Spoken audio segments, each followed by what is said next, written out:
Well, G7 leaders have committed to phase out their dependency on Russian energy, including phasing out or banning Russian oil imports. This decision was announced yesterday during a virtual meeting. The leaders also said that they would, quote, elevate a campaign against Russian elites who support President Vladimir Putin. So joining us live now to talk about this is John Kirton, director of the G7 Research Group.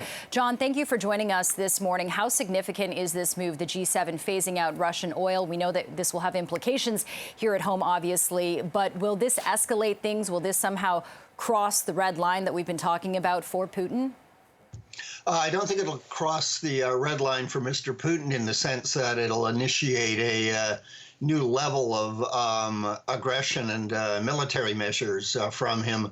But it certainly is significant, both in its own right, because Russia makes a lot of money from the Europeans by selling oil to them. But also, it shows Mr. Putin that the Western sanctions, including those on the geographic front lines in some respects in Europe, are steadily ratcheting up, almost week by week. So first it was banning imports of Russian coal.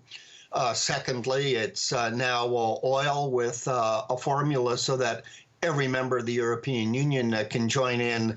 And of course, next is the big one, natural gas. And I think we'll see that being stopped by the end of this year. It's interesting, though, John, because not necessarily everybody is on side with that because of how much Russian oil and energy fuels, different countries, particularly European countries' economies. How are the G7 going to sort of try to manage that? Because, of course, that's EU. Then you get the G7. How is that issue going to be sort of dealt with? Because there are significant concerns for just households and economies if you can't power up and fuel up. Right. The immediate issue, of course, in the resistance came from Hungary and Bulgaria, which were physically connected to a pipeline carrying oil from Russia to Bulgarian and Hungary refineries that were designed to process the specific variant of Russian oil, Urals crude. So it'll take some time for them to get off it. But the dependence of the European countries on Russian oil has shrunk so much over the past year that going the last mile, as it were, will not be a particular problem. And it's relatively easy for countries from afar. One thinks of the United States, as was done during the first oil crisis in 1973, to load the oil on tankers, to ship it to European ports where it can be offloaded. And of course, Canada has a surplus of oil, so we can backfill the United States with their oil that they send to Europe. So it's a specific problem, and I think a very little macroeconomic consequence, given all the other things that are driving the European economies into slower growth, maybe even recession. One thinks of the United Kingdom here.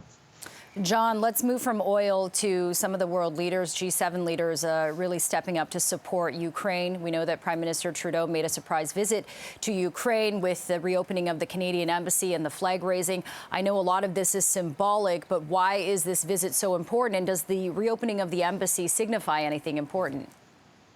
Mr. Trudeau's visit was very significant in several ways. On oil, Canada was the first G7 country to actually ban Russian oil imports. Mr. Trudeau was the second G7 country leader to actually go to Ukraine and was there sitting side by side with Ukrainian President Zelensky for both participating in the G7 summit yesterday, where many new announcements were made. But of course, Mr. Trudeau went on Victory Europe Day, reminding, if only implicitly, Mr. Putin and others that Canada had been at war with Nazi Germany from the very get-go, years before the Soviet Union had. And often unremarked, he went on Mother's Day, which does, I think, highlight Russia's atrocities against women as part of their aggression in Ukraine. And reaffirms Canada's global leadership in its feminist foreign policy in so many different ways. And it was also significant that First Lady Jill Biden made a visit with Volodymyr Zelensky's wife, the First Lady of Ukraine there. Okay, lots to talk about. We're out of time for now, but John Kirton, Director of the G7 Research Group, really appreciate your thoughts this morning. Thank you. Good to be with you.